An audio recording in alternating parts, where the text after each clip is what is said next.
Welcome everybody to episode 5 of Catamount Trail Chatter. Today we are sitting down with Aidan Powell to talk about his attempt and success in setting a fastest known time, or FKT, on the Catamount Trail this past spring. Welcome, Aidan.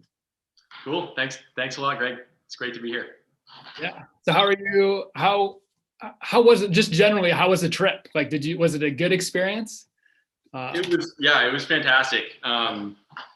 There's obviously a lot to say, and I think one of the biggest things just was having great weather and being able to have a window that worked. And I skied the trail from March 4th through I think March 19th. So it was the last window, I think, by 3 days. I think if I'd been 3 days longer, it would have been a grass skiing experience. So nice.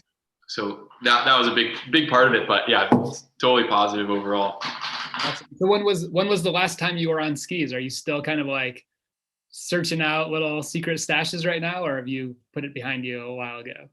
I haven't touched these skis since the trail, but I've been on my more traditional sort of telly backcountry setup a few times, and I really do love this time of year and being able to find, we call the Cochrane Glacier, like just the remnants of snowmaking on ski areas. And so that was nothing overnight or nothing too big, but definitely played a lot on the little stuff. So I'm not completely sick of it yet. I was gonna say, so your experience on the Catamount didn't like ruin you for the rest of the season. It was like You're right. And I've had that experience with bikepacking trips in the past where I've biked for 2 weeks straight and then just been like, get my bike away from me. I'm gonna run. I'm gonna So, yeah.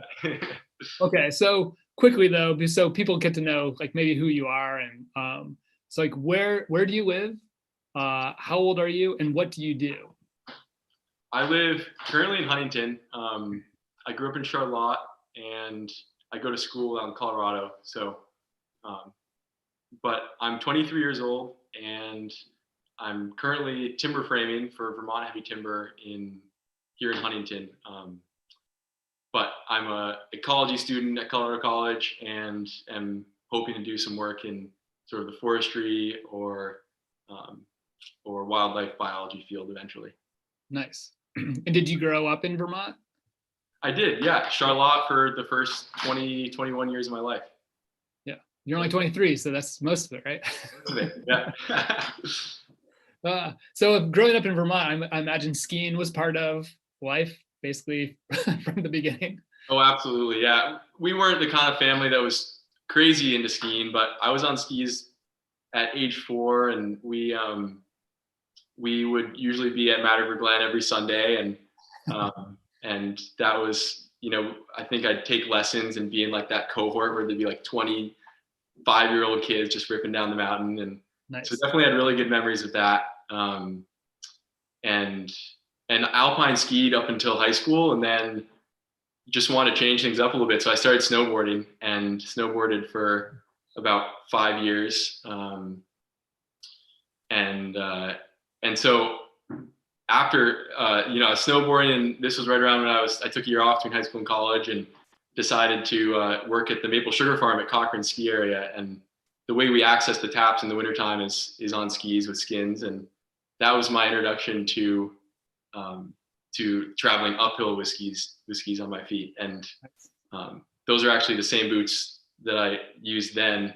I got them from my boss at the time. He just kind of had an extra beat up pair. And, but that was when I, switched from snowboarding over to skiing again, was really because of the ability to have really streamlined backcountry accessibility. And it was something that I sort of wanted to dabble in, and then really took off going out to school in Colorado and getting to find a good community of people out there to do backcountry skiing with and do it safely, because there's, just a whole lot more consideration around avalanche terrain and where and when you ski and with who you ski, and having the right education around avalanche stuff. So education and attitude, right?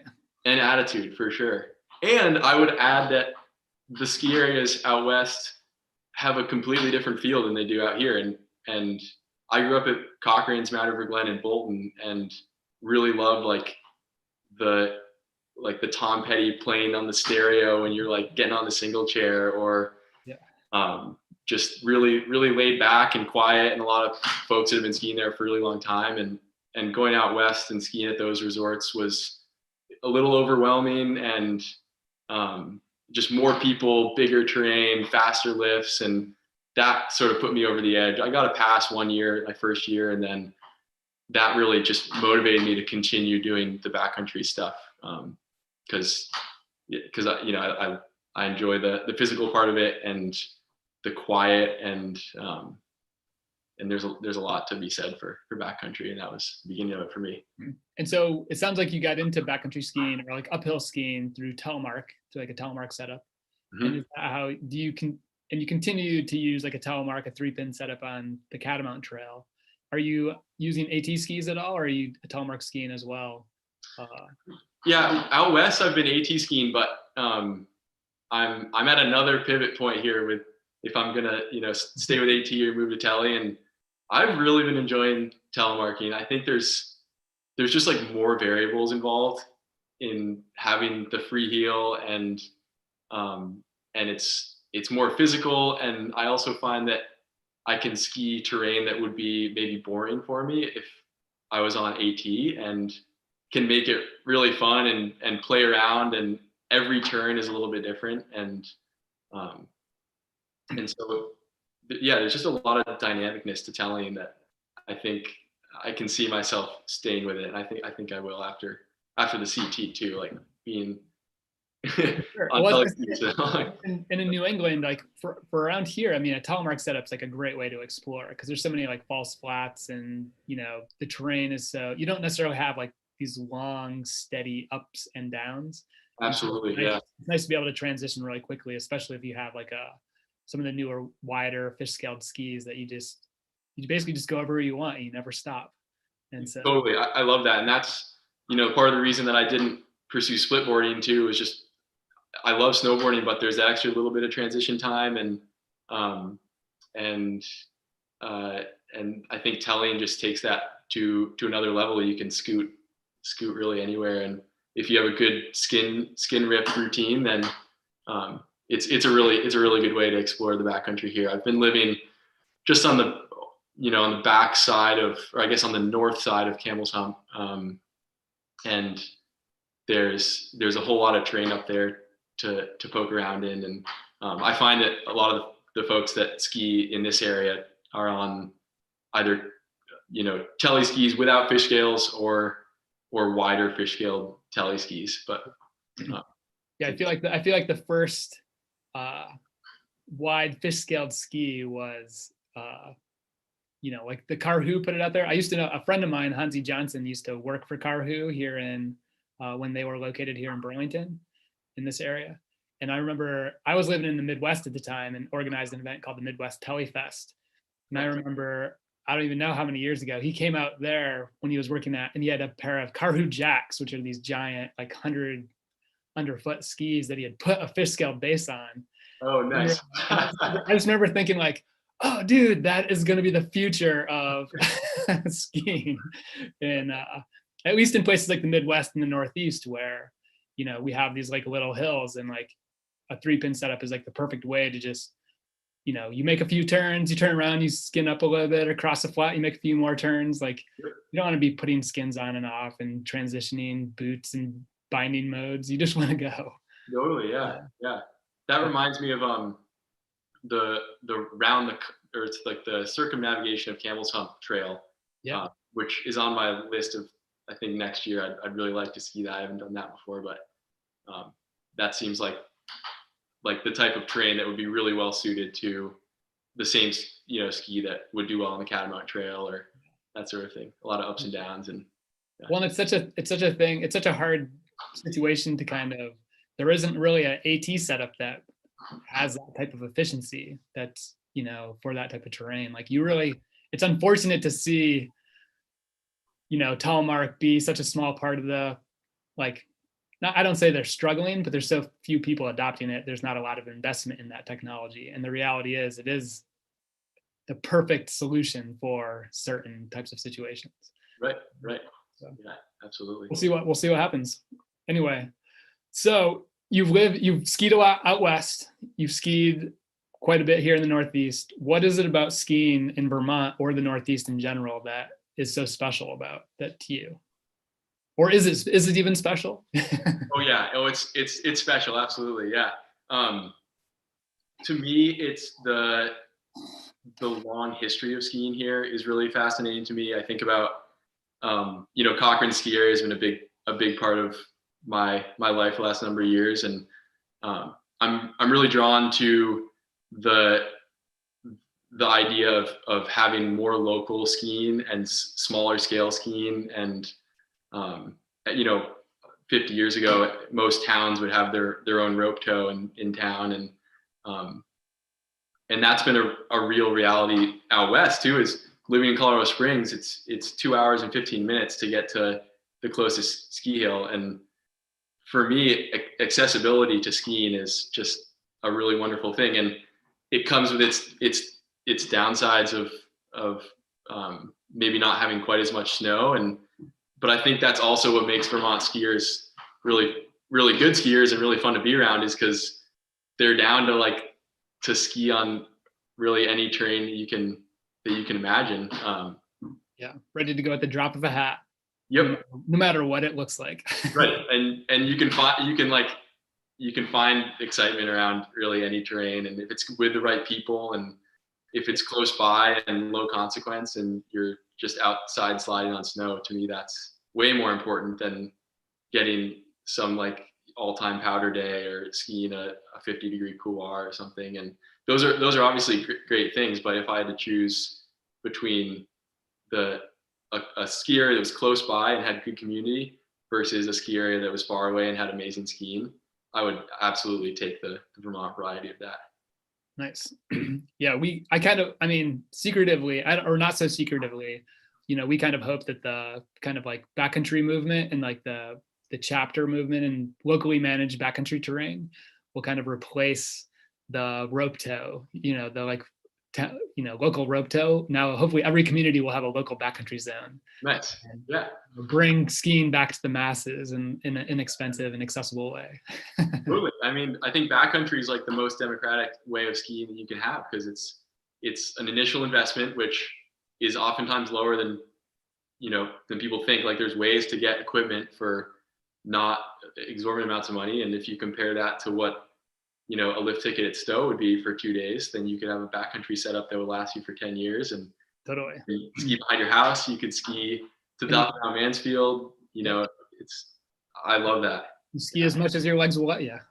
Totally. Yeah. Well, cool. Let's move on. Let's talk about your FKT attempt a little bit.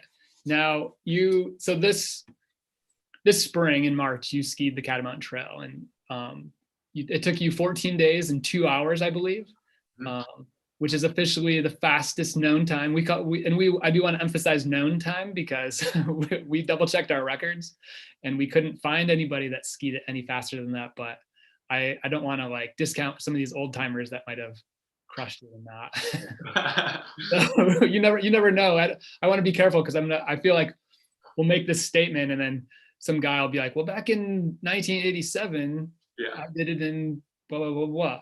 But you never know. But right now, you currently hold the fastest known time on the Catamount Trail, which is just over 14 days.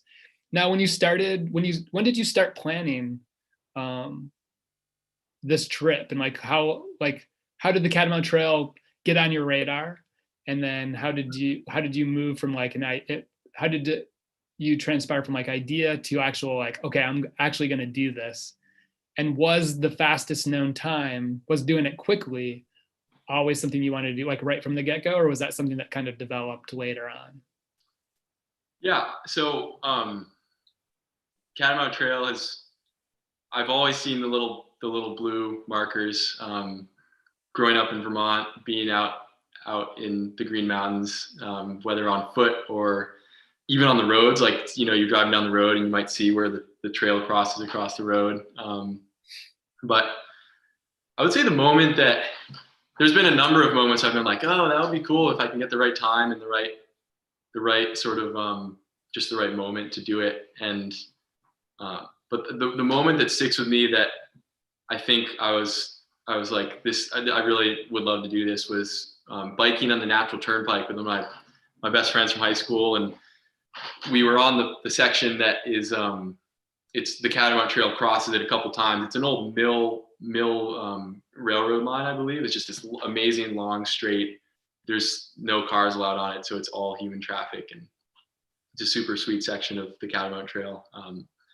But we were out there, and I just remember thinking about how sweet it would be to be able to see that same ecosystem and the same the same trail system and the way the trees looked and the smells and all those things, but doing that in the wintertime 6 months later. And so that got me excited.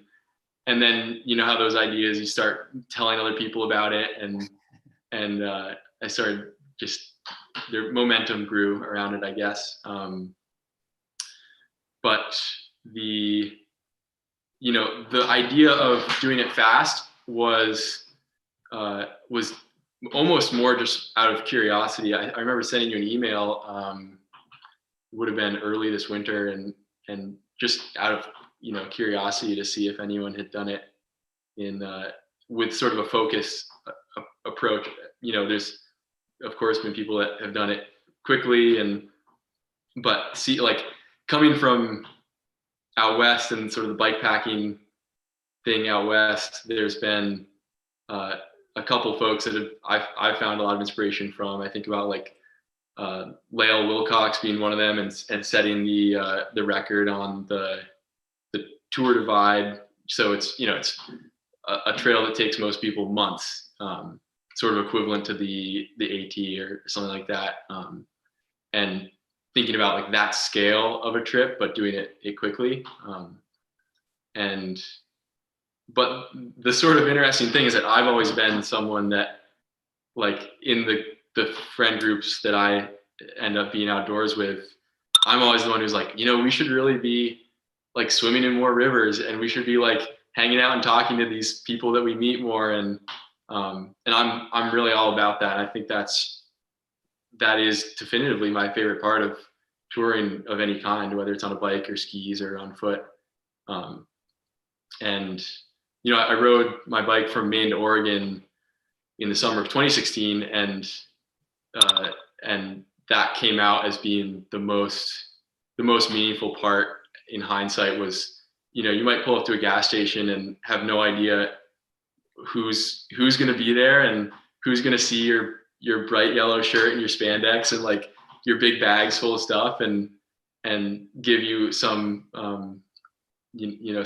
some speech about whatever is on their mind, or ask about what you're doing, and get excited about it. So those sorts of interactions and unexpected parts of touring are just super special to me.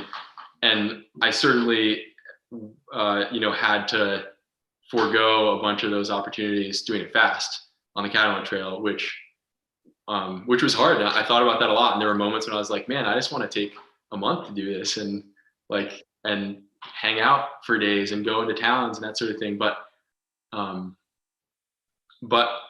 way that I sort of framed it to myself was just that I guess I do want to give this a shot.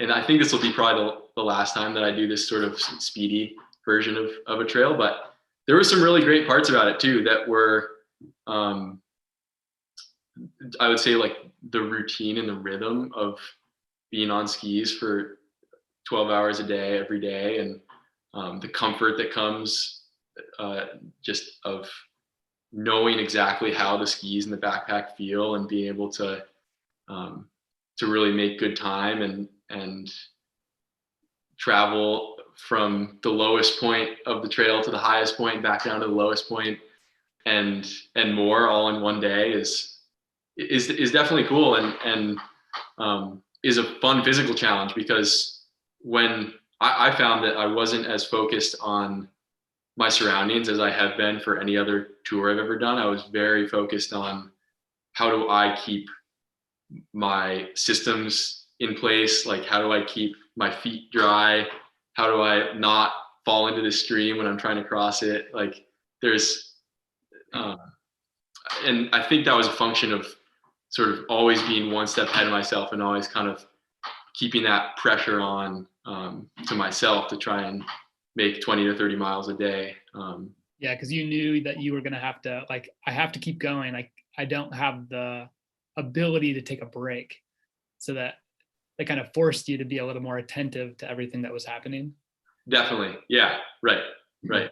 And that being said, I think that that like going fast is, when you're ski touring, going slower is oftentimes faster. Like, I found that there were a bunch of examples, but I think like feeding myself properly was a really good one. Like, if you forgo a snack in the morning, then that's gonna you're not gonna feel good in the afternoon. You're not gonna have the right energy. You're not gonna be balanced. And that reminds me too of this one time when I was sort of rushing through an evening and ended up popping my skis off and was going down to fill up some water from the stream and punched my foot through the layer of ice, and it was because I was in a little bit more of a hurry, I think, than and wasn't taking my time, wasn't like finding the right angle down to the stream and the right spot, and I went like knee deep into punch through the ice knee deep, and just had a soaking wet boot at 6 o'clock at night in the evening. And so really quick, what day was that on? That was like pretty early on too. I think that might have been day 3 or 4. It was over by Stratton, in the flats between Bromley and Stratton in there. So, and that led to a course of events that just made for a long night. And now you have a story to tell. And now I've got a story. And yeah, that was, I think that might have been just like one of the moments that I learned that taking my time and skiing really consistently was the fastest way to complete the trail. Yeah, I find that with a lot of things, like long distance related, like that going fast isn't necessarily the way to cover the most distance. You know what I mean? Like, going fast comes with its own, burdens, and you can move, if you move slower but consistently and don't stop, consistent forward progress, that you can put in a lot of miles, like whether it's hiking or biking or skiing. So did weather ever factor into your decision to go fast? Because one of the things that we run into, we've been noticing over the years, is like winter's more and more erratic, and this year especially was kind of a strange one, in the sense that we had a relatively low snowpack. We didn't, but we had a really good stretch of cold weather, which made for really wonderful skiing for most of the season, despite not having a ton of snow. And so one of the things when you're covering like such a long distance is like making sure you have good conditions. And like one of the things like anybody trying to through ski the Catamount Trail is going to run into is like, chances are somewhere along the trail you're going to run into less than ideal conditions. And so it would seem like going fast would minimize that variable. That's a really good point. That's absolutely true. And 14 days is still a really long time to predict weather. And that's, I think, I would say, like, for the next person who does it faster than me, there's going to be half of it's going to be their ability to pull it off, and the other half is going to be if they get lucky with the right weather window. And I got really lucky with it, and that's not to say that there wasn't plenty of weather challenges, because mine were actually not precipitation but lack of precipitation. And I had a couple of really warm days. It was right around Lincoln Gap, going down into Warren, and the deepest slush that I've ever skied in my whole life. Like, it felt like I was post holing, but I had my 195 millimeters or centimeter skis on, and And that was super demoralizing to be trying to make time, especially because I had had nice firm snow and really low friction for the first part. So I remember coming down off of Lincoln Gap, and it's this long sort of remote traverse that loops around and then drops you down right around Sugarbush. And I had a plan to meet up with my mom for lunch, and I think I ended up being like 2 or 3 hours later than I was expecting. And I took a couple of like face plants that put me like 10 feet down the hill, just like couldn't lift my ski up to like support it. And then you got this 35-pound backpack, this little like compact missile, and just boom. but yeah, the slush was slow, and that was a point where I sort of had to let go of necessarily being attached to finishing the trail, no matter what. I think at that point I was like, as long as there's snow, I'll keep skiing. And I think there was a moment there where I was like probably 50-50 whether I'd be able to make it through. But yeah, I think the coldest was, it got down to like around 0, but it was nothing crazy. But there were some days that I think it got up to 60 degrees, and between the beginning and the end of the day, I would really have a noticeable difference in the amount of snowpack. And there were times when I would be in low elevations, and it would be like right after a warm snap. Like I think about being in Warren, being in Morrisville, both of those are fairly low elevations, and just like scooching through on like crossing cornfields or golf courses, and like just scooching across like, putting greens that had no snow on them, or right through cornfields, and having to sort of like dodge each little cut stalk of corn. But elevation is amazing, how you can climb 500 feet and it'll be wintertime again, and there might even be some fresh snow. Yeah, well, it seems like, warm weather is not what you want, because it makes the skiing slow, and you're not cold, but it's not exactly what you want for a ski tour. Right, but the long days are really nice, and yeah, I think that was part of the reason that I was able to do long days and 10 or 12 hours a day. Is if that was in January, that would be like a couple hours of headlamp on either end of that. For sure. Did you choose March specifically for some of these factors, like, or was there any reason you didn't go earlier in the season? I think it sort of aligned with some changes in my work schedule that worked really well, and I was conscious of all of the like weight savings that can happen if it's a little bit warmer out, and like the same points we were just saying, like being able to ski longer and having more sunshine. But it was a combination of that, and just simply that's when it lined up and the window worked for me to go. It's been like a dream of mine to ski the Catamount Trail for 4 or 5 years, but I didn't, I didn't like have any set dates or anything until like a week and a half before leaving. So it was pretty last minute as far as getting like all those final logistics figured out. Awesome. And so I see you have your equipment out there. Is that are those the skis and bindings? Yeah, I'll grab them. Yeah. So this is the Rosignol BC 100. So it's 100 millimeters in the tip and then 80 in the underfoot. You can see it's all nice and beat up from skiing on all kinds of different terrain, but it's a 195, so it's nice and long too, which I found to be really nice for staying on top of the snow, and it's also very cambered. Like there's a lot of this going on, which is more of an attribute that is more common with like traditional cross country skis. So like a glide and the ability to go straight really, really well. It's not the ski you want if you're trying to have a lot of fun doing telly turns. It really wants to go straight, but but it was, in my mind, it was an absolutely perfect ski for Vermont. Had the right flex, the right width. It's really light, and it's just simple, and it's got fish scales on the bottom. Yep.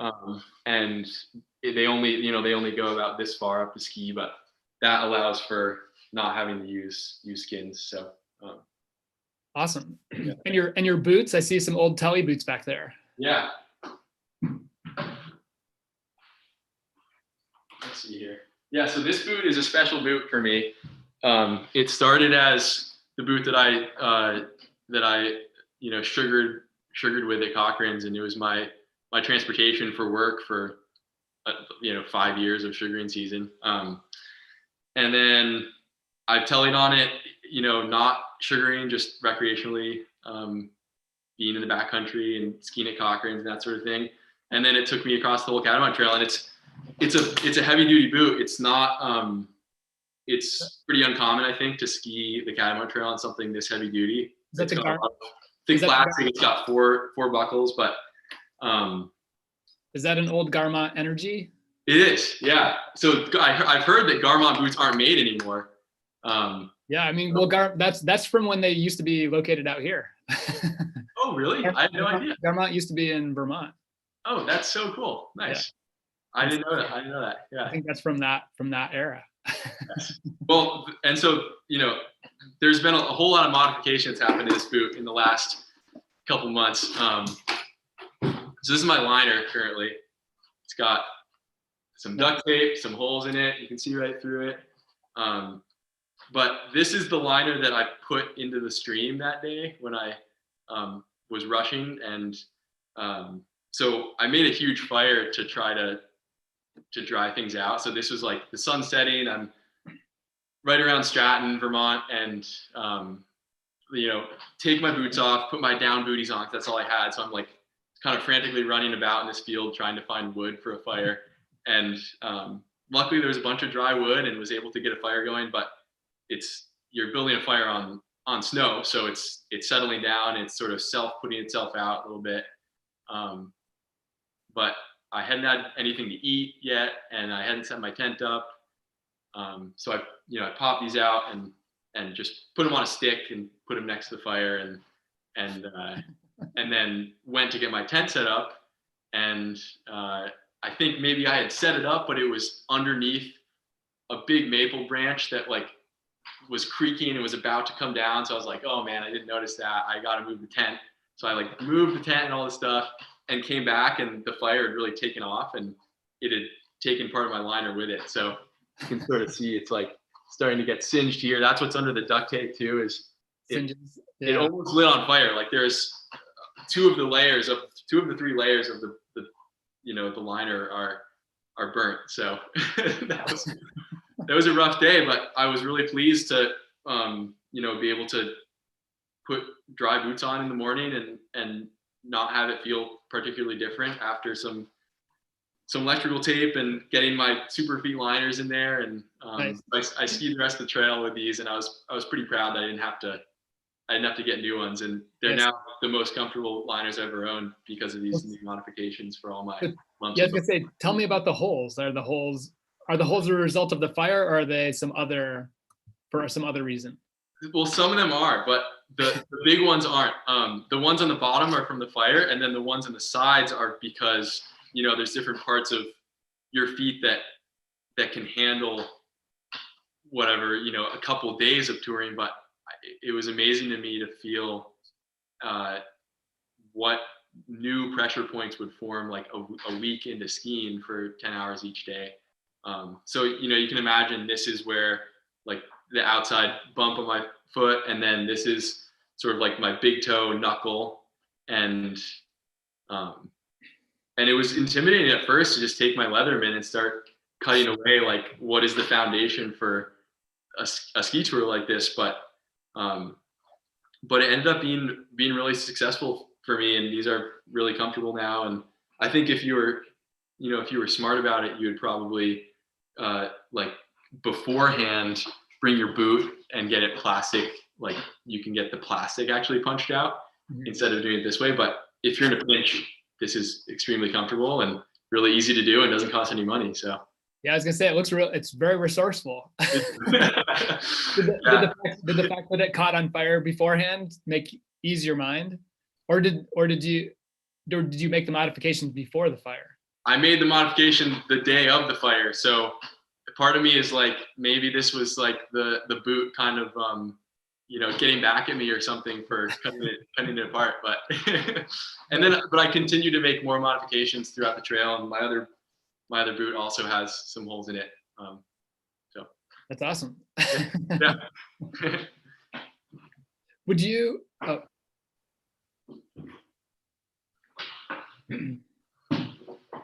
if you could do it again and pick any and had your choice of equipment, would you do it on that same equipment again, or would you make any changes to the type of equipment that you used? Yeah, I would totally do it on this equipment again. I can't think of anything that would be really better. One other thing that comes to mind too is the poles I used they weren't the kind that are retractable. And what I've done here is it's just an old, really long alpine pole that I put some bike grip tape on the top of it. And then this is just a ski strap. It's nice to have that around for various things. But I found this to be really nice because I could really lean into it and like not have to worry about it bending or having any weak points. And there's a lot of times when you have a heavy backpack and you really have to rely on the upper body to move. So that was another thing that this is just what this is what I had, and I don't have $250 to put for a pair of carbon poles. But in hindsight, this is really like pretty ideal for when like predictability and consistency is as important as weight or versatility. So just having like a rigid pole that you can easily and quickly adjust your grip on, so you can like exactly, yeah. So I just choke up on them and not have to worry about the joint being a failure point or any kind of issue.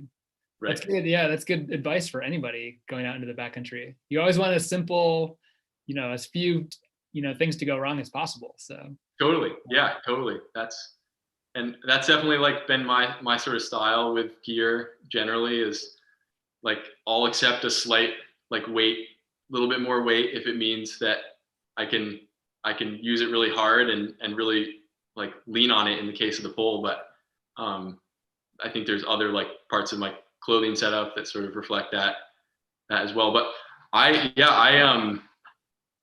probably would have had a boot that was like just a tiny bit lighter duty, but certainly a plastic boot. Like I've heard good things about the Scarpa S2,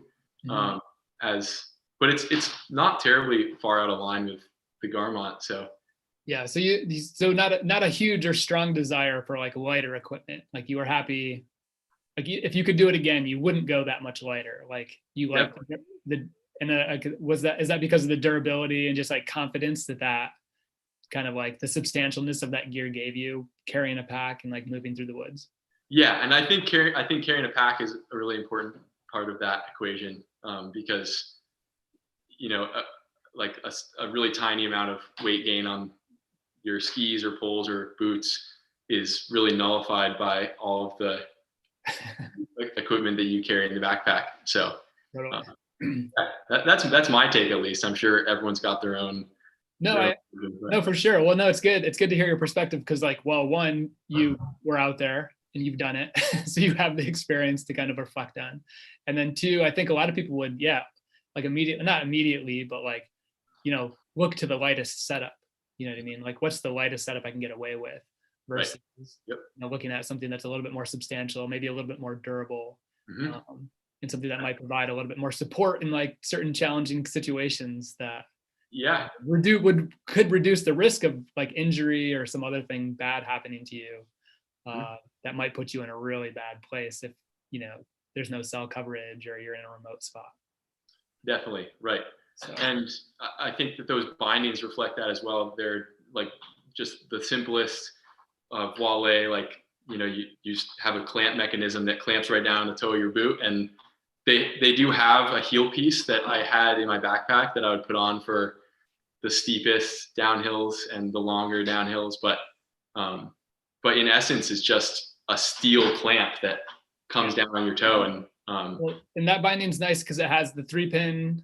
It has 3 pins in it. It's not just so So like I feel like regular telemark bindings are held in place by the heel bail. Yep. And then 3-pin setups are held in place by the toe clamp.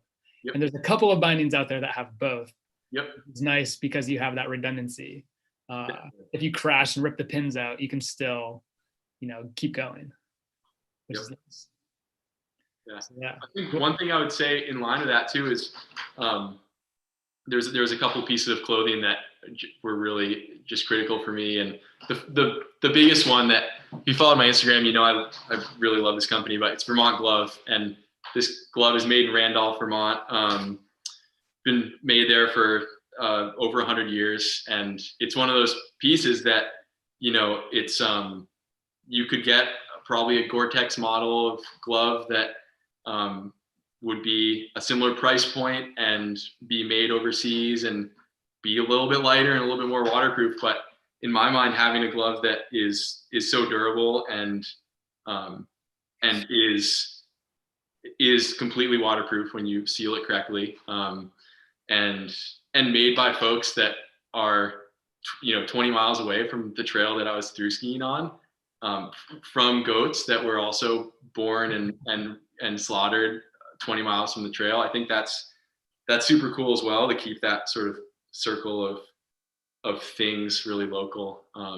So I had these gloves, which are their uphill skier model, and it's a sort of a leather like shell with a cuff, and then it's got a wool liner that goes into it. So this was my for the warmer days, and after I'd been skiing for a couple minutes and it had gotten all warmed up, this is the glove that I had. And then I also had their mitten variety, which is same quality leather. It's got the same cuff, and but it's got a built-in liner, and it's just the warmest and most comfortable thing. And like I would wear this and dunk my hand like fully right down into a stream and fill up water bottles, and then also like pop my skis off and hunt around for firewood or whatever, and be able to not have to worry about ripping a less durable material. So yeah. Same vein of like, I'll take the durability over 14 days when you're thinking in that sort of time scale of a trip. And Vermont Glove's been really critical for that. So, were there any other standout pieces of gear or equipment that you used? Or, I mean, I guess, what did your like equipment setup look like? Was it just like your standard like winter camping setup, or did you make any kind of modifications specifically for this trip? Or I would say two of the things that I learned that were of value.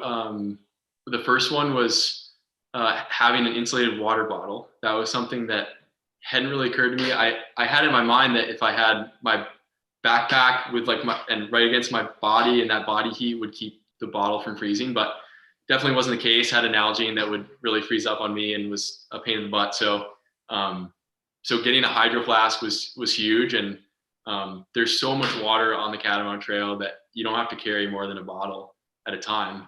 So I just put a little iodine in and fill that up from streams on the way. So that was a really good learning point around gear. And then the down booties from Western Mountaineering was another piece that I didn't have at first. Like I think I like had a pair of down booties previously, and then lost track of them somewhere, and ordered another pair that didn't get there in time. So my dad had like some like literal just little water shoes that were like a little like rubber base with some mesh on top. And I was like, oh, like I need something that aren't my ski boots. I'll just throw these in. And the first 2 days were pretty miserable with those, and just really made me appreciate having a good solid, little puffy sphere around your feet. Yeah. And Western Mountaineering is another one of those companies that they're made in the States, and I'm really excited about the work that they're doing, and this sort of in line with Vermont Glove in that way. And so did you, when you were during your 14 days, did you stay in a tent? It sounds like earlier you said you set up a tent. So did you stay in a tent most nights? And then did you have any interesting or unique or memorable camping experiences? Yeah, I did stay in a tent probably 80% of the time. There was a few sort of like times when that wasn't the case. I slept in my friend's garage because he lives right on the Catamount Trail in Lincoln. Yeah. And that was its own heroic day because I had to get there to Lincoln by the end of the day. And I think that previous night I was in Brandon. So I had to ski Brandon Gap to Lincoln Gap, Brandon Gap to Middlebury Gap, and then Middlebury Gap, the natural turnpike to Lincoln. So that was like a 30-mile day, which was the biggest day, and stands as the biggest day that I've ever skied. So, yeah. But it was well worth it to have at least something that wasn't snow to sleep on. I also stayed in another barn up in the Northeast Kingdom that was a friend of a friend's spot that was, had a little bit of electricity, so I could plug my phone in and get my external battery charged up. And it was really nice to have those little moments to reset and get things dried out. But I did want to do it in such a way that I could consider it fully self-supported, and that was important to me, was to sleep cold every night at least, even if there was nothing over my head, but one of the most memorable spots was there was a little cabin that I came to. Grout Pond was the location. It's near Somerset Reservoir. Second night, I believe, so pretty far down south, because I went from south to north. And it was one of the longer days I'd done up until that point, and I had a food drop that I'd stashed near Grout Pond, and I was coming up, and the sun was going down, skiing right across the middle of this pond. It was pretty cool when you come to a reservoir or a pond like that, because you've been in the woods navigating all kinds of different surfaces, and then you can just get onto a nice dead flat.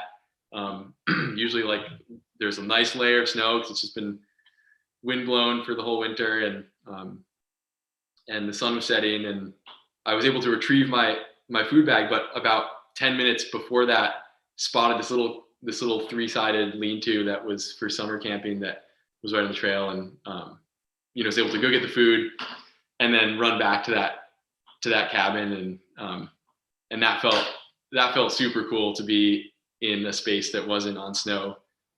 It'd only been one night, but it was like, it meant a whole lot in that moment to have that, and to know that if it was going to snow, I wouldn't be getting snowed on, and that I could have a nice, consistent, flat surface to eat on and get things organized. And there's a lot of, I imagine your routine, your daily routine, kind of, you must have settled in. And like, I feel like winter camping, one of the things is moisture management, and over the course of the time, like for your sleeping bag, your tent, or any of these things, you really have to have that kind of dialed in a little bit. So what would your typical day look like? Just generally, like, you'd wake up, what time did you wake up, and like, what was your process for getting ready? And so I would wake up at 5:15 every day, and usually it was always still dark at 5:15. And I was just thinking about this. It wasn't actually that hard to get out of bed, mostly just because I had so many layers on underneath my sleeping bag, that by removing my sleeping bag, I had two sleeping bags that I was using. I would have used one if I had the right degree, but I just had two fall sleeping bags, so that was my solution. But peeling away a couple sleeping bags doesn't make a whole lot of difference when you already have two layers of long underwear and a shell and two puffy jackets on. So I'd roll out of bed and usually get some water going, for either for tea or oatmeal or whatever I happen to be having for breakfast. And I would always hang my food as a bear safety precaution. And I've read sort of mixed ideas around that. In the wintertime, it's pretty low risk, but it's still one of those things where it's definitely advised and it's the safe thing to do. So I had to, put all the food in the bag, like throw a rope over a tree branch and hoist it up. And so I'd always have to, get my puffy shoes on and sort of post hold over to the food bag, grab it and post hold back, which wasn't never my favorite part of the day, but had to happen. And I'd usually be on the trail around 6:30 or 7. And that was frustrating at first to have such a long transition time, because it's something I love about bike touring and being in the summertime, is being able to just move so quickly and have all of your systems exactly where they need to be. But when you're winter camping, there's just more things to deal with. There's a bigger sleeping bag. There's a ground cloth that might have snow on it. And more little odds and ends for keeping warm. So, but I did find a routine with getting everything packed in such a way that I could access it really, really effectively, and have the stuff that I wanted close by on top, and then the things that were only for when I get to camp at the bottom. But yeah, I would throw my backpack on with all the gear in it, usually by 7 o'clock. And that moment of folding up the ground tarp and putting my skis on, I think was always my favorite part of the day, because there's all these little details you have to deal with, get the feet prepped up. Like, that was another thing I do in the morning, is I had my little moleskin routine, and would sometimes put some sort of like salve on my feet if they were getting dry or whatever it may be, get fresh socks on, that sort of thing. But putting the ski boots on by the end was not a fun thing to do in the morning. Really, like, stiff feet combined with 5 degrees out, and your plastic of your boots it just really doesn't have much flex to it. So that's a hard part of the morning that can be painful. And maybe that, going back to the boots thing, maybe that would have been a big plus of having a slightly softer set of boots. But yeah, I really liked that feeling of getting my backpack on and getting my skis on and starting to slide again, because it felt like just like a comfortable place to be after doing it for so many days. And like, almost like I was more comfortable on skis than I was on my feet for those couple weeks. Like, so it was like, oh, okay, like, I know how my weight's distributed. I know like how to maneuver with these things on my feet and this backpack on, and all the sort of understood body weight transfer stuff that comes with doing it for so long. So yeah, well, I imagine it's supposed to take about 2 weeks to develop new habits, right? And so you spent 2 weeks with more time on skis. I feel like if you remove the time you spent laying down and sleeping, you probably were spending considerably more time on skis than. Absolutely, yeah. Even like when I get to camp, like, I'd ski all day. I'd usually have a snack break around 10 o'clock, and then lunch around 12 or 1, and would be more or less skiing the rest of the time. But even when I got to camp, like, I would keep my skis on and pad down the space that I was going to set up my tent, and I would even put my tent up with my skis on. And because every time, like, every step you take without your skis on is uncomfortable, because you're post-holing down to your knee in some cases. In some cases there's not as much snow, so it's not as big of a deal. But I would keep my skis on like until the very, very bitter end. Like, I'd sort of even like plop down and like lean halfway onto my ground tarp and do some stuff I need to do, and then keep my skis on, and then get all my food ready and put it in the bear bag and run it up. So the skis were on a whole lot. Yeah. So you mentioned like you'd stop for a snack. So when you were out on the trail, what did you eat? And do you have any favorite types of like winter snacks, like stuff that doesn't freeze? So. Totally. Yeah.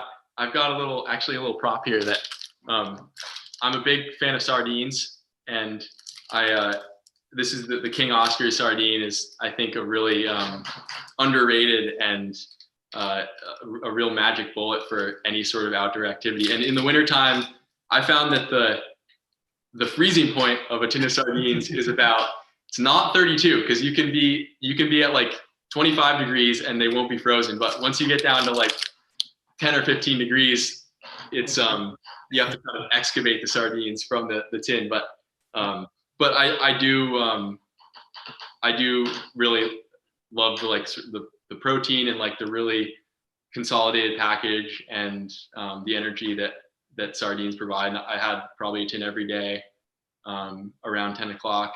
And I also, had a lot of maple syrup. That's something that from working on a sugar farm, it's always been around. And untapped maple is the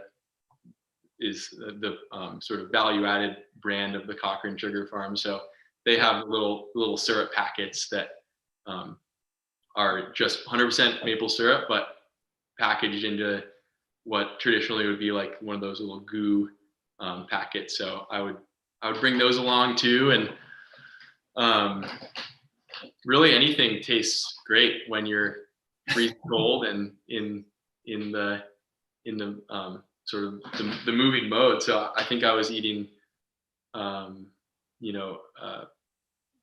like Fritos and like raisins and all kinds of like chocolate and so a whole lot of stuff. But I did get I borrowed a dehydrator from a friend before I left, and I really appreciated being able to both save the money on buying the pre-made dehydrated food, and also just there's so much flexibility around the things that you can make in a dehydrator. Like you can really make any meal that you would have in a normal setting, and then you put it in the dehydrator, like even soups and that sort of thing. You can make a chili and then lay it out onto the tray and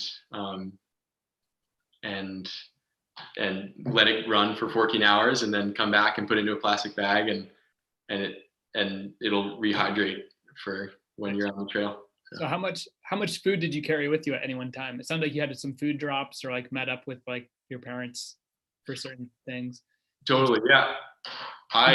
Did you have a certain plan, like you're going to carry 3 or 4 days at a time, or like I had a schedule. So I had 7 food drops across the state, and it took me 14 days. So every 2 days there would be another food drop, and that was one of the parts that I think worked really well and took a lot of time in advance. There's a day that I just got all my food ready, put it in the car, and drove the whole length of the state and dropped food. And some of those food drops were hung in trees in the more remote spaces, and then a couple of them were with just random like people on the trail. Like one of them was this little tiny ski rental shop near Killington. That's like Marty is the guy who runs this place, and super good guy. And I just knocked on his door and asked if I could stash a bag of food under his, under one of his, like he just had a spot for it and made it work for me. Nice. And same thing with up in Morrisville, this amazing couple just happened to be out walking their dog, and I was sort of awkwardly driving around their neighborhood looking for like what might be a good person or place to put some food. And I've actually stayed in touch with them and have gone back to hang out with them without my skis on. And nice. And it turned into like a really sweet sort of connection there. But the point being is that there were these, first of all, I could carry less food, which is lighter, which, a huge amount of the weight in the backpack is food in the wintertime. And luckily they all were where I expected them to be. That's good. Yeah. So, yeah. It sounds like you did a good job minimizing food weight and water weight, just because again, spring, there's a lot of water running on the trail, which is a good and a bad thing, I guess. So absolutely. That's because those are the two things that carry that make up a lot of weight in a pack, especially if you're trying to do like an extended trip. So totally. It's probably a good thing that you offloaded as much of that as possible. Right. And, if you think about trying to do a more remote traverse, like whether it be in Vermont or somewhere out west where there isn't the same interaction with roads and towns, there wouldn't be the opportunity necessarily to do this methodical and routine of a food drop. But I was really grateful to have like the ability to have roads that intersect with the trail, and such easy access, right? totally. Yeah. Yeah, that's great. Uh, when did you have any equipment? Did you have anything that didn't work for you, or like stuff that just like totally sucked, or that you wouldn't take with you again, or didn't meet expectations? No, I mean, I think most of my stuff did pretty well. Like I used a Black Diamond Mega Mid 10, which is just it's a tarp tent style, so there's no fly. It's just a tarp that's got a center. Use your ski pole for the center pole, Yep. And that was fantastic. And No floor. Really light too. Yeah, no floor. Exactly, no floor. But I'm working on this like a carpentry timber framing crew right now, and we had a little bit of extra.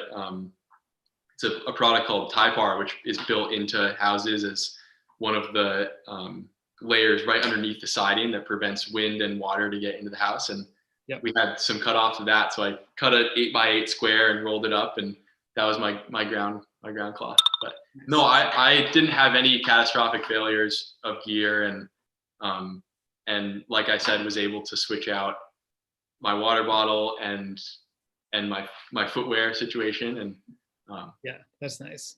So nothing that stood out as like just you planned on taking, you had high hopes for, and just didn't work out.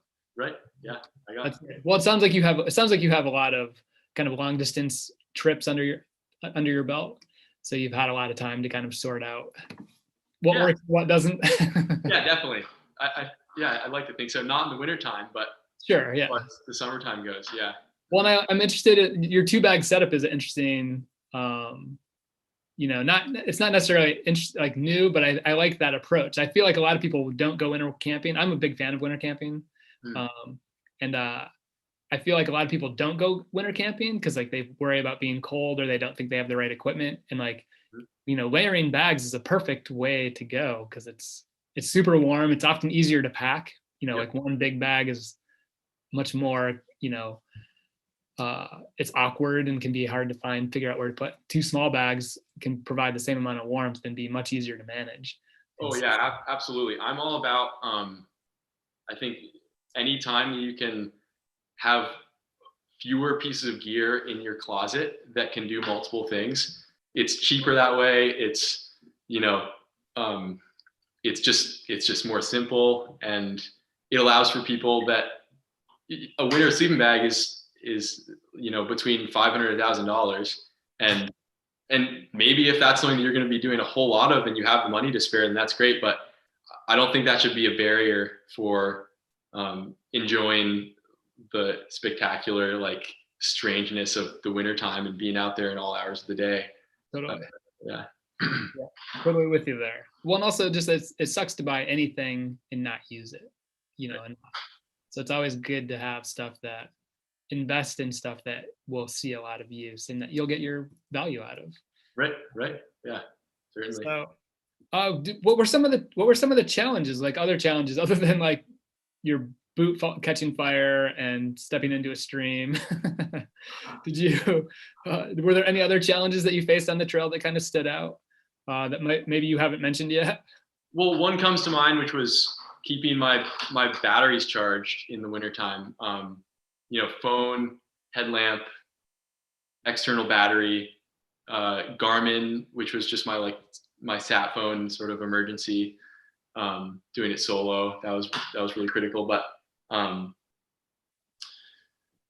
the story that comes to mind here is I was right outside Okemo on the backside of Okemo Mountain, and all my batteries were almost out. And if you don't have a headlamp and you're trying to there's just a whole lot of safety thoughts around communication, light, like it's all the things that are like really safety oriented require batteries. So I was almost out and didn't really have any solution to getting it charged in the future, and wasn't like I was gonna be passing a gas station or any place to charge up. So I went through this little town of Healdsville. It's actually considered a gore, and it's on the backside of Okemo. Couple hundred people live there, and I skied right past a house that it looked really old. It had, a wood pile out front and a VW in the driveway. And I was like, what the heck? I'll just knock on the door and see about if I might be able to just plug something in and then hang out outside and not not get in anyone's way, but just get my stuff charged up and move on my way. And this really amazing guy came to the door. I think he was in his late 70s, early 80s, and his name was John, and he had just gotten his second vaccine shot. So, he felt okay about, we both wore masks and we kept our 6 feet, but I went into his house and he shared coffee and fruit, and I ate my lunch, and it was all, I took my boot liners out of the boots and put them up against his like baseboard heater and filled up my water bottle, and I had all my stuff charging, and we just hung out and talked in his kitchen for over an hour. And I got his phone number, and he wasn't on Instagram, so that's kind of the way that I was sharing updates, but I'd send him photos every couple of days and keep in touch with him. But that's awesome. Really special. Like, had some great, super interesting conversations with him about his life and about the outdoors in Vermont. And he had been a lawyer for a number of years, and he was now a novelist and historian, and just one of those people that there's no other context that I probably would have overlapped with him, but really appreciated that, and came out of it with, all the important little details of water and and full belly and full battery, and was able to go on my way and be all recharged in every capacity of the word. So that's awesome. That sounds, I mean, I feel like those are kind of the experiences you kind of hope for, right? Mm-hmm. That's crossing those paths. So you mentioned, again, along the lines of batteries and phones and stuff, how did you navigate? What was your primary source of navigation? Did you have any troubles navigating along the trail? And then did you have any kind of, what did you, hopefully you didn't have any challenges, but. No, I had a really good experience navigating. I've got my maps here that they're the Catamount Trail maps that they're waterproof, they're just the standard issue, and super, really well designed, clear to read. They have, different colors for different trail types. So you have, the orange is the snowmobile trail, and the blue is single track, and green is the cross country ski centers. So that was my primary, that would always be in my pocket.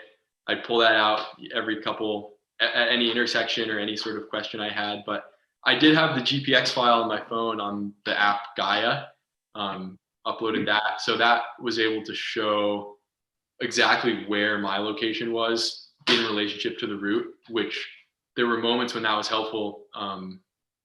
Just if maybe I had a good picture broadly where I was, but I didn't know, okay, I might've gone off the trail, or I decided to go fill up my water or whatever and got a little bit diverted, then I could pinpoint exactly where I was, what the topography was around, and get a more exact,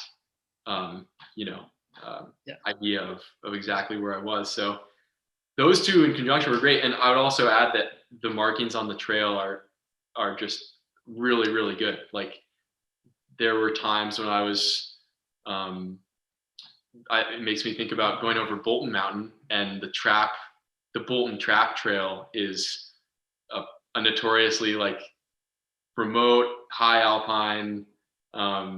There's big signs that say don't ski this alone, and I'm like, oh great, it's 3 o'clock in the afternoon, I've got a huge backpack on, I'm going in, it's just snowed 6 inches, and I'm skiing this alone, that they say I shouldn't ski alone. But and that said, I had all of the right equipment with me to stay safe and do it in a safe manner, and I was in the right condition to be doing it. But I was the first one breaking trail up at 3,000 feet through these spruces, and the only thing that I was following was the blue markers, and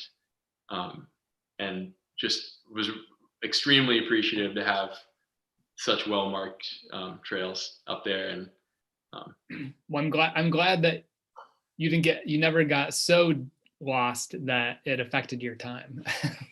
For sure. Yeah, no, there weren't any like, Yeah. I somehow I'm like starting to go south and I'm like on the wrong bass trail. Yeah. Well, I do know we have had issues with people like crossing, like where it transitions from a snowmobile trail back to kind of backcountry only trail.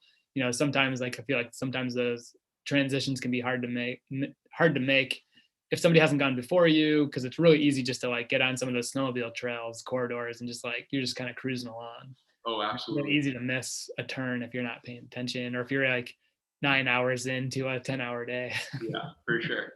No, that's certainly true. And there were like one or two times that I would blow past something, but it would be like I just found that like I really was tuned into, if there wasn't a blue marker within the course of like a minute or two, then something was wrong, and I'd pause and I'd look at my maps, and usually I'd go back to where the trail cut off, and it would be a pretty clear, like there would be multiple things. It was just me and my own space tuned out.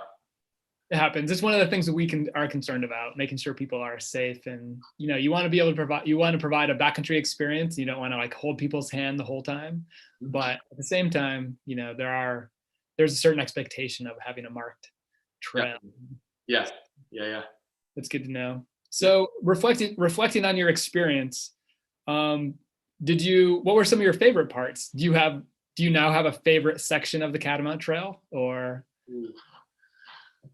Yeah, let's see, the stretch between the stretch right before I met John, when I hadn't charged my batteries for that period of time, was really amazing. I'm forgetting the number of it, but it's here 1 sec. Someone's at the door.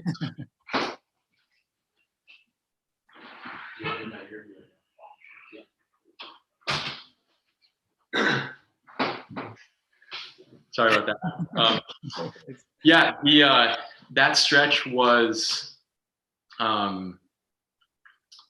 super sweet. Like just around Okemo, it's a lot of bass trail, which I think part of the reason I really liked it was that it was so consistently like good snow. Like no matter if there was if there was ice in the woods as sort of the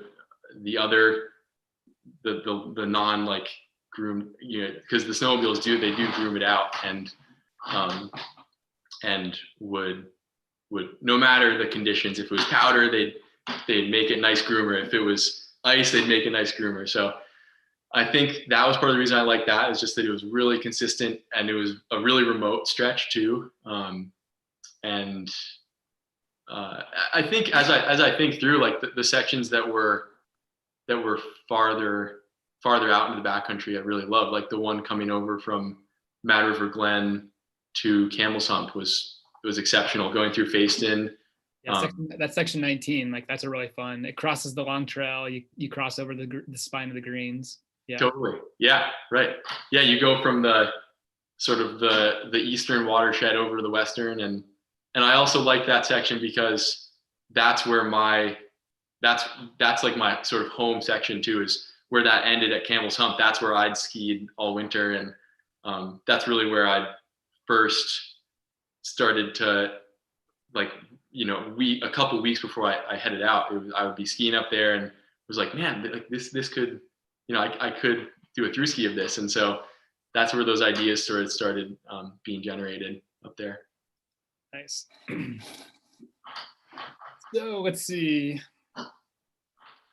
Well, so, I mean, I guess, was there any information ahead that you wished you had ahead of time that might have made your experience better, or we try to provide a lot of information. I know you were in touch with our office, a number of us here asking questions, but I'm just wondering if there was something that, now that you've skied the whole thing, if there was anything you're like, oh man, if I had that, it would have been this better. Yeah. I wish that there had been more resources on multi-day ski touring in Vermont, because I remember Googling and looking for books, and the sort of like pigeonholes you get into, one would be like big mountain, Alaska, Colorado, like where there's 10 feet of snowpack and you're above tree line and you're like digging out underneath your tent to make windscreens, and there's sort of it's its own set of challenges that comes with that. The other pigeonhole would be like European, like cabin skiing, where it's like considered backcountry skiing, but it's, you don't carry any of your gear. You just have maybe a sleeping bag and some day stuff and maybe a little food, and you go to like a 4-sided cabin and stay in that. So I really appreciated, there were a couple of resources I had, one of which was Leith Tonino wrote a book called 7 Lengths of Vermont. They're short essays about him experiencing Vermont on various different, like ski, bike, from a plane, from a train, hiking the long trail. He swam the length of Vermont, like with a little boogie board and flippers, like just awesome adventures, really good stories. And I definitely recommend that book. But he did ski the Catamount Trail and has an essay on it that I found I was able to glean a lot of information from, and wish there'd been more of that. And I think I would have read Sam Brakely's book as well. Sam was the sort of the previous, he had done it relatively quickly and has written a book about the experience, and he was a really big part in my planning process, and I was in touch with him, and he was super helpful, and we talked on the phone and that sort of thing. But I haven't read his book yet, but I'm sure that there's a whole lot of good information in it regarding ski touring in the wintertime in Vermont over multi-days. But like I wish there was more Vermont specific multi-day stuff out there for wintertime. Yeah, it seems like multi-day winter travel is not it's just not as prevalent. It's not. Really, you need a long distance winter trail to be able to do something like that. And there really aren't, you think about, the long trail, you don't see many people hiking. Like, that's the thing, like in Vermont, you're going to be skiing. Like, that's why the Catamount Trail exists. Exactly. Yeah. And but even in like neighboring states, like New Hampshire or something, they don't have like equivalent, long distance ski trails, Totally. Yeah.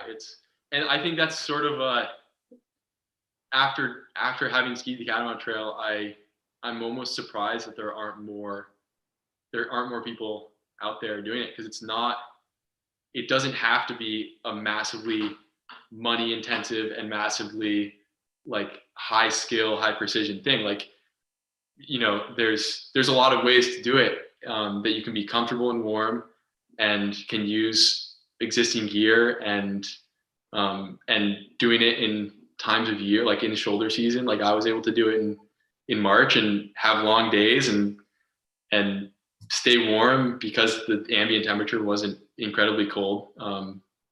And I certainly hope that like any resources that we're able to put out about my ski, I think that would have been helpful for me too. Like just hearing about like the routine of what sort of equipment you use and all of that, anything really around ski touring in Vermont, I think would be great.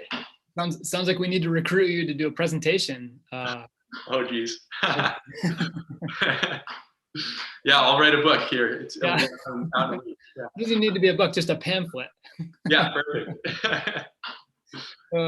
So when after 14 days on the trail, like how did it feel to finish? Like when you saw that border marker, like what was that like? And was there anybody there? Like, was there anybody waiting for you right there, or did it?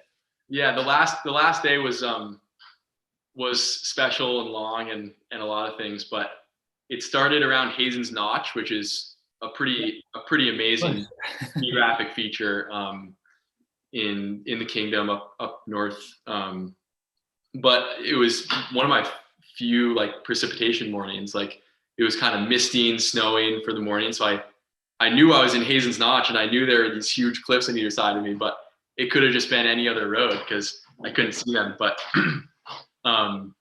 slushy snow and pretty soft, and anyone who's skied that sort of ascent up to J knows that it's quite a big time climb. Like it's long and consistent, and more stream crossings like per unit distance than anywhere else on the trip. Totally.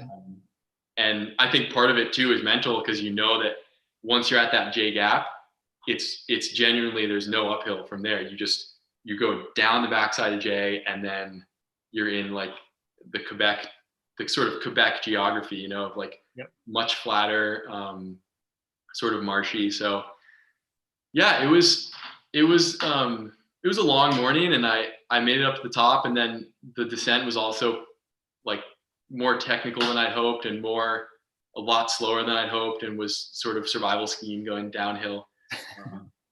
But it certainly felt good to be on the far side. And I also like acknowledged that there was like some sadness too of like being so close to the end, and there's a certain routine and like comfort of being on the trail every day that got like, I did notice like there was just like a whole variety of different feelings going on at that point.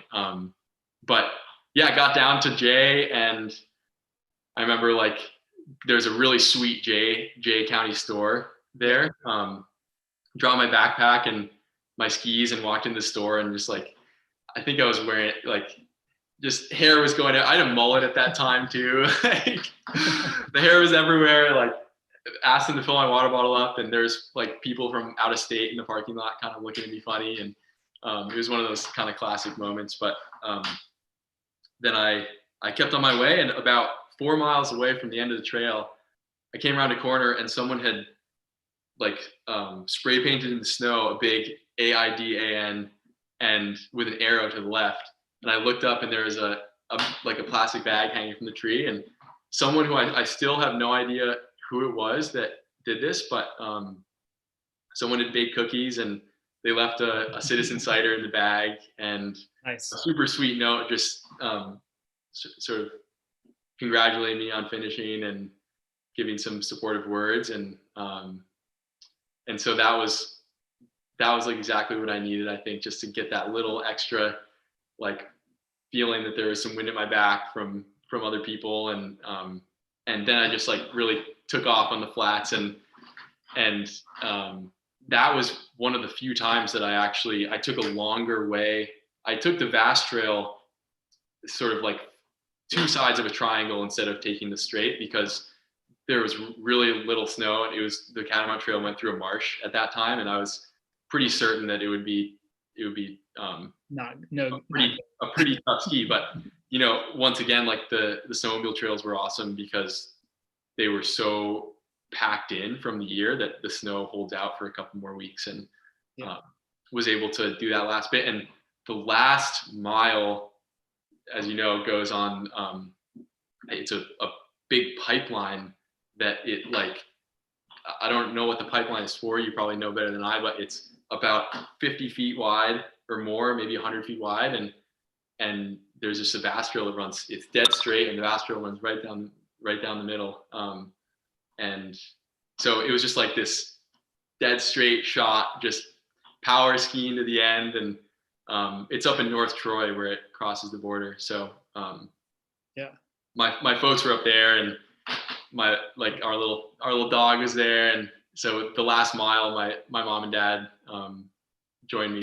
We kind of like followed it, and at the end there, it's just like there's a field, and at the end of the field there's the border marker. So I've been skiing really hard all day, and then my mom and dad joined along, and we toned the pace down a whole lot and chatted, and I hadn't seen them for better part of a week or something. So it was definitely a celebration. And I would say the moment that it felt like I'd made it was like seeing their car and seeing people I knew, and then the last little half mile to the border was just sort of symbolic in a way. But when you got back to the car, did you have like a favorite pair of shoes that you put on, or did you not put shoes on for a little while?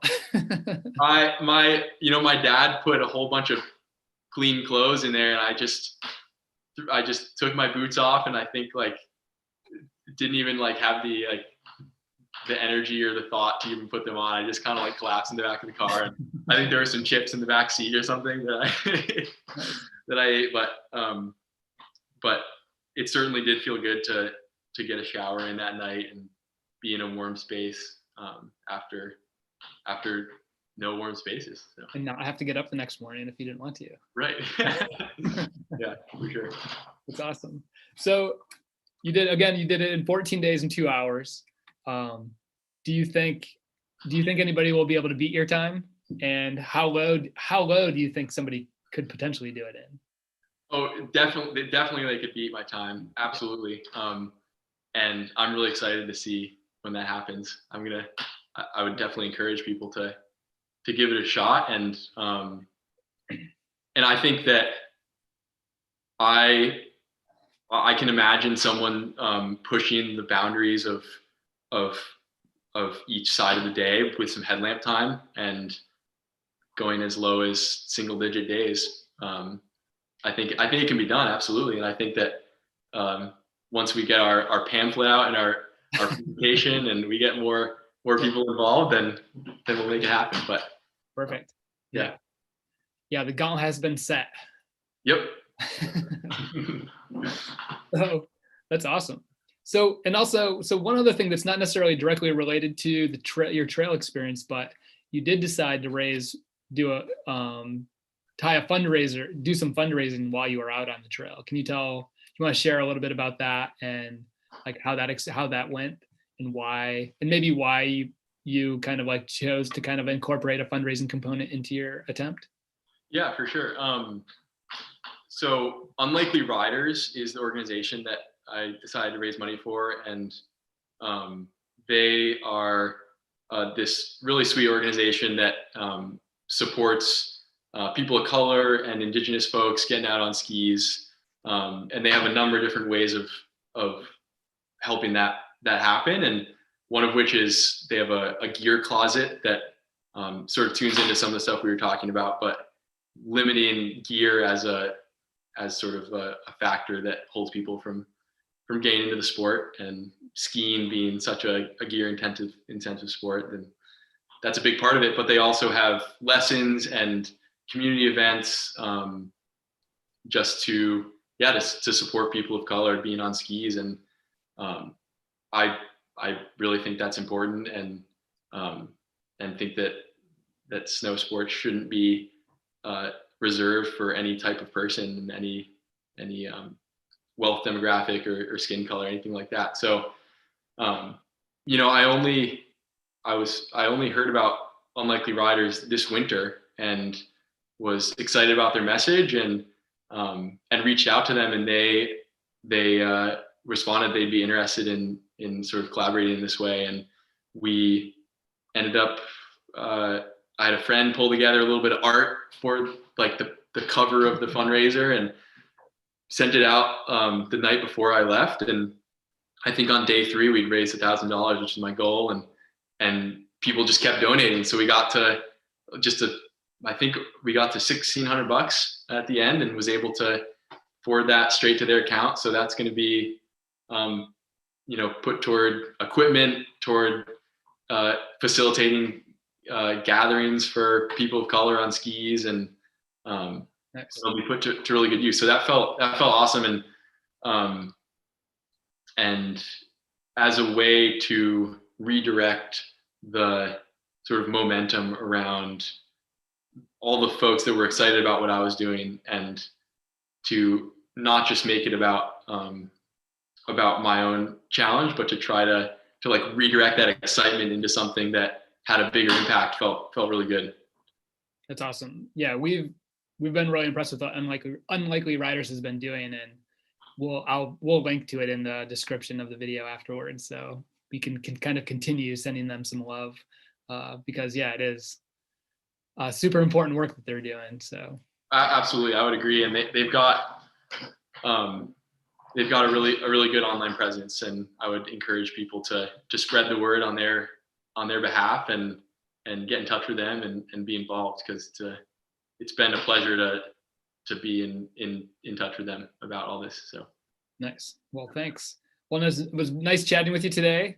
Do you have any like shout outs to other people that maybe you haven't mentioned, or did you have any sponsors or special supporters that you might want to like, acknowledge, or anything else that like maybe we didn't touch on that you wanted to share with people that might be watching? Well, I would say in the supporters and sort of sponsors department, I've got a buddy Wyatt at school who sewed me a hat that was great for the trip, and also having Vermont Glove on the hands. Both of those were critical, and just felt awesome to like know the people that were making gear. Trying to think of I mean, there's so many people, all the folks that donated to the campaign and were able to send words of support on the trail. I was posting on Instagram most days, and I didn't have the chance to respond necessarily, but it felt really cool to like have people giving their sort of 2 cents on where I was at. And it was everyone from like aunts and uncles to people I'd never met before that were tuned in from the Catamount Trail, like all the stuff on Facebook that you were sharing about the trip. And yeah. And I would say also like having family in Vermont that were able to, swap out my water shoes for my puffy shoes, and and bring a hug and a chocolate bar every now and then as well was really huge. So thanks, Mom and Dad. And my brother Mike visited me up north, and there were, I would say also to Chris Jolly for hooking me up with a couple of spots to stay. And I'm sure I'm missing people, but it was certainly not like hands down would have been possible just to do this solo, and wouldn't have been as fun. And there's so many people that go into this sort of trip that I probably couldn't even start to thank them all, but they're out there. Sorry for challenging you too. Yeah. Right. Awesome. And anything else any other experiences you had that you might want to share, or any other comments just before we sign off? No, you don't have to feel obligated to share anything. I'm just checking. No, I feel like we've hit a lot of the important parts of the trip for me. Yeah. Nice. Well, thanks so much for taking time out of your day. I mean, I know 3:00 is kind of a weird time to have a meeting, but I appreciate you taking the time.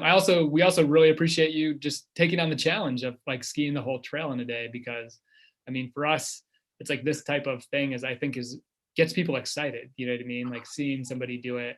We've had under less than 100 people have skied the entire Catamount Trail, whether through skiing it or section skiing it. And so it's still one of those things that not a lot of people have done.